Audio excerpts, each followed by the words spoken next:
Okay, so let's talk about DFS and cycle detection and how those two problems, how cycle detection is intimately related to the problem of topological sort.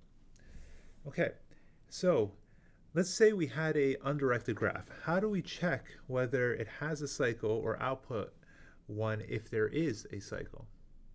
And the solution to this is incredibly simple, right? If a graph is undirected, if there's at least one edge, let's call this vi goes to vi plus 1. If there's at least one edge, then of course there's a cycle. There's a path from vi to vi plus 1, and then there's a path from vi plus 1 to vi. So this edge is a cycle. Okay, the vertices aren't visited more than once, or the start vertex is visited twice, but there is still a cycle. So, so if there is at least one edge in an undirected graph, then there is a cycle. Okay. Now, given a directed graph, how do we check whether there is a cycle or not? That is a question.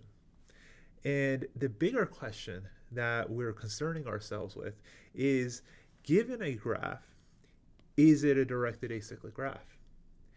If it is, then we want to compute the topological sort.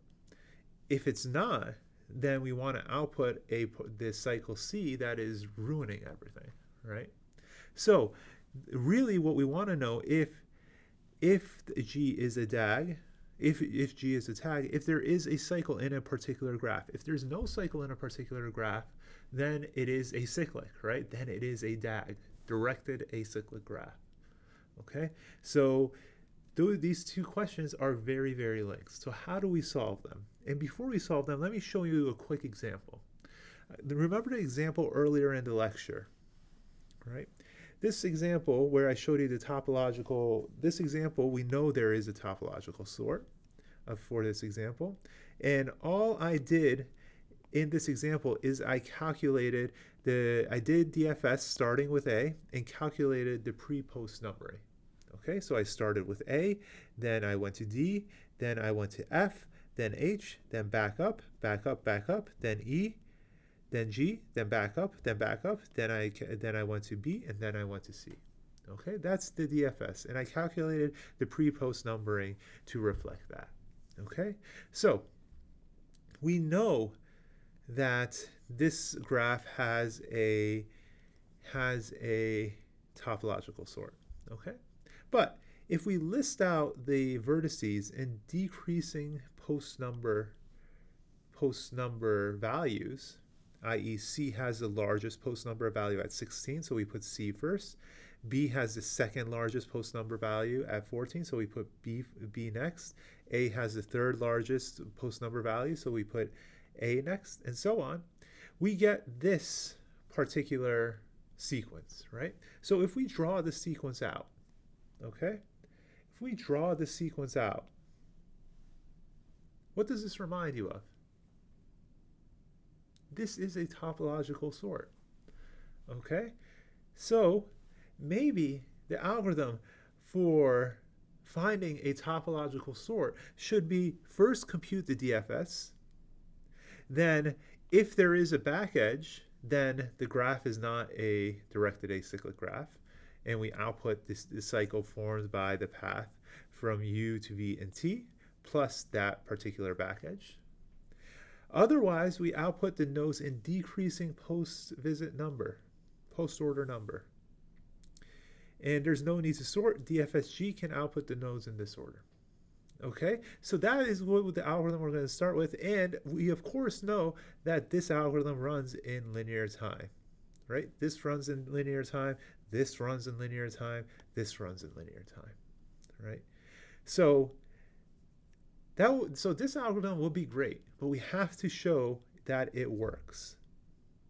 So the correctness of its correctness is not obvious. So let's go through and show its correctness, prove its correctness. So first of all, we have to prove that if G has a cycle, then there is a back edge in when we run DFS on G. Okay.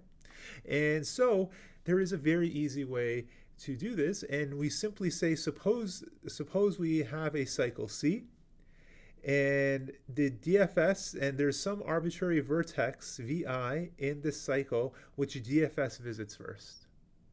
Okay, so all other descendants in the cycle are all other vertices in this cycle are descendants of this particular vertex, since they are reachable from VI. And so there must be a back edge, and so there is at least one edge that goes from the last descendant of VI, which is probably the vertex before it. And that vertex and this edge is a back edge by definition, because it is going from a descendant to a ancestor. Okay, so that's a pretty simple thing to see and prove. If there is a cycle in the graph, then there is a back edge when we run DFS on the graph. Okay, now we go to the harder thing, which is that decreasing post numbering is valid for a topological sort.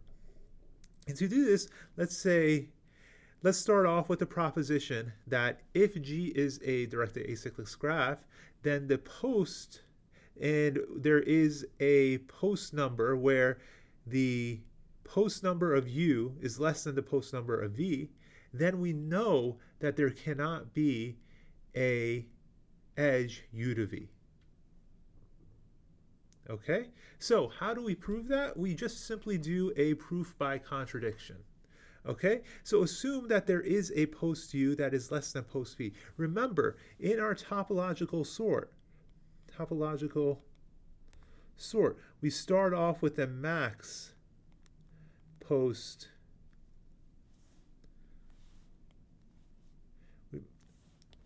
number. So in this case, we're saying if there is a post V, if along the topological sort post V would appear before post U. And the one thing that would make this topological sort invalid is if there is an edge that goes from U to V, right? If there is an edge that goes against the flow of the topological sort. So let's, for the sake of contradiction, assume that there is such an edge. If we assume that there is an edge in G, then we have two cases.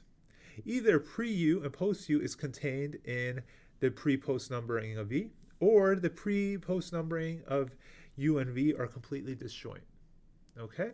So, assuming that there is an edge U to V, if the pre-post of U is contained within the pre-post of V, that implies that U is explored during the DFS, that U is explored during DFS of V, and hence is a descendant of V.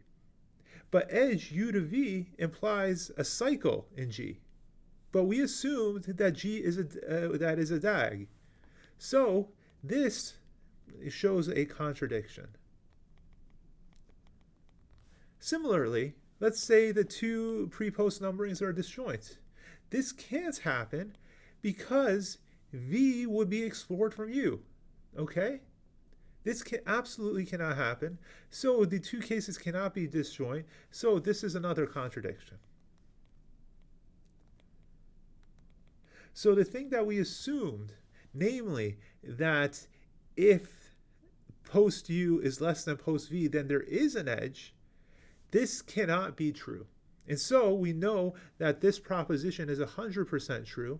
And since this proposition is true, if we always list the vertices with the greatest post-order number,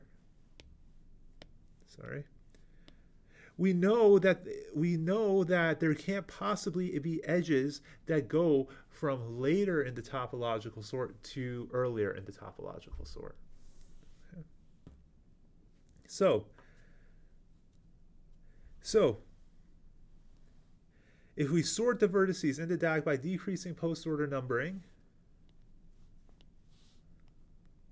then this numbering is valid.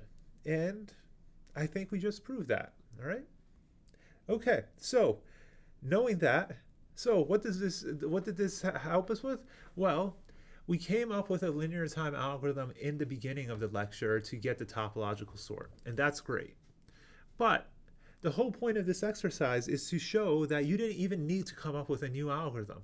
If you use DFS with pre-post order numbering, that'll give you the topological sort anyway, right? Isn't it wonderful when one function gives you multiple things and you don't have to form a new algorithm for every little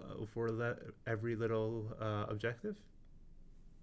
I think it's pretty great. I think it's great when a library function can do multiple different things. So that's what DFS does. This is just one of the many uses of DFS here. Okay, thanks.